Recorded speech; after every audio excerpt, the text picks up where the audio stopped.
Welcome to GatorZone.com. I'm Chris Harry. This is Scott Carter, and we're going to wrap up National Signing Day from a couple days ago. Scott, Will Muschamp came out at his press conference, and he didn't mince words. He used the word. He used the phrase. It was a miserable fall. And what you do is, after you have a miserable fall, is you get to work on the recruiting trail. Basically, how did the Gators do out there, and what's the feedback that you're hearing about this class? You know, by all accounts, I mean, they put together a really good class. All of your major recruiting services has this class in the top 10 nationally. And, it was a class that really there wasn't a lot of doubt, I don't think, on National Signing Day Wednesday. They knew these guys. They kind of knew who was in the fold and who wasn't. But they got a class of 24, 9 guys already here. By all accounts, the coaching staff likes this class. I mean, they filled some needs. Highlighted by some depth at offensive line. Obviously, some guys in the secondary. You're losing 4 key guys back there, so you get a guy like Jalen Tabor. He can come in and maybe be a player who makes an impact right away. But overall, it was a good momentum-building day for the Gators, one they needed. And I think, you can go through that coaching office, and they really like this class from top to bottom. They signed a bunch of guys in the trenches. Who are some of those names that might stick out or people might be reading about or talking about once spring football starts in a couple months? Yeah, I mean, the offensive and defensive lines were both, areas of concern or targeted. Well, on the offensive line, Chris, I mean, there's 3 guys who are already here in school, starting with a transfer from Tyler, Texas Junior College, Drew Savari. Then you have Nolan Kelleher, a true freshman, and Kavaris Harkless, a true freshman who, he was a late pickup for the Gators, who originally committed to Louisville. When Charlie Strong left, he decided to come to Florida. He's from Jacksonville. He was familiar with the program. The Gators have recruited him. He was a nice fit, got into school here early. But you look at, we've heard this about 1,000 times, right? The SEC is the line of scrimmage league, and that was an area that they had to beef up offensive line and on the defensive line. And one guy that they really like on the defensive line is a kid from Brooklyn, New York, Thomas Holly, defensive tackle.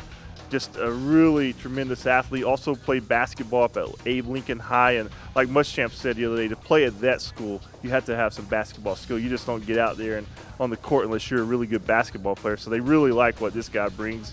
They did add depth there. Those key areas of concern, and that was huge.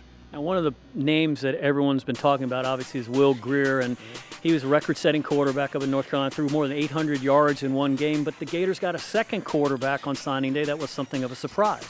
Yeah, Treon Harris, they obviously needed some quarterbacks behind Jeff Driscoll. They brought 2 in, starting with Will Grier, who was kind of the parade All-American Player of the Year, a guy who I think most fans are familiar with and who's here in camp. But a lot of people had Treon Harris, a quarterback from Booker T. Washington down in Miami. They had him at Florida State. Florida got in there late and threw him over here. I mean, from the coaches, when Kurt Roper got here, the new offensive coordinator, he was a guy that they targeted, a dual threat quarterback. And if you know Roper's system where he's been, especially at Duke, I mean, he used a lot of 2-set quarterbacks, a lot of dual threat abilities with the quarterbacks that he's coached over the year. So this guy kind of fits his mold and was a big pickup for the Gators at the end. More often than not, we don't know how good recruiting classes are until 2-3 years down the line, but there's always impact players, potential impact players in classes. Do you see any guys in this class who may fit that mold? Yeah, I mentioned one earlier in Jalen Tabor. I think this is a guy that most analysts have as, if not the top defensive back, cornerback prospect, certainly one of the top 3 or 4. He's already in school. He's just big, long, 6'1", about 190 pounds, very athletic.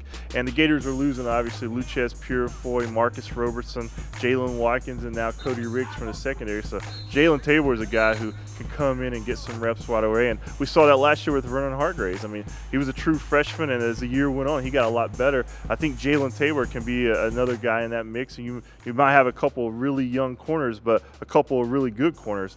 And then offensively, I mean, Brandon Powell, running back. He's a change of pace running back, a little different maybe than Kevin Taylor or Mac Brown.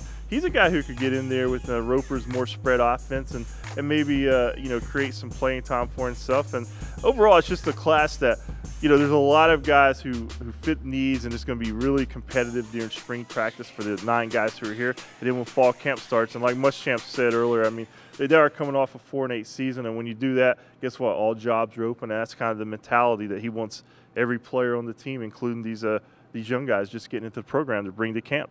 Well, like Muschamp said, 2013 is in the rearview mirror. We're starting on 2014 now. You got to get through signing day, then you got to get through spring football. We'll be there for that. Before we know it, the 2014 regular season will be here, and Scott Carter and I will be there for that. We'll see you guys.